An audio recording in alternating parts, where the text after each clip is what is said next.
ناظرین، آج سے 20 سال پہلے ڈاکٹر عافیہ صدیقی کو اغوا کیا گیا تھا اور وہ آج بھی امریکہ کی ایک بدترین جیل FMC کازویل میں ہے۔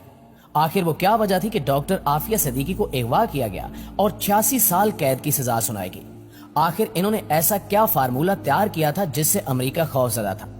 آج ڈاکٹر عافیہ صدیقی کی رہائی کے لیے کیا کوششیں کی جا رہی ہیں اور جس کی وجہ سے امید کی جا رہی ہے کہ وہ جلد رہا ہو جائیں گی؟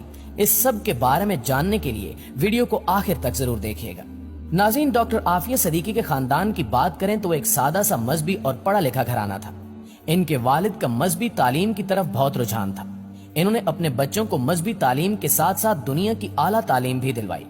ڈاکٹر عافیہ صدیقی بہت عقل مند اور ذہین تھیں۔ ان کو 300 سال میں پیدا ہونے والے ذہین ترین افراد میں شمار کیا جاتا ہے۔ تقاریر کے مقابلوں میں اکثر مرحوم عامر لیاقت بھی ان کے ساتھ ہوتے۔ لڑکوں میں عامر لیاقت انعام جیتتے اور لڑکیوں میں عافیہ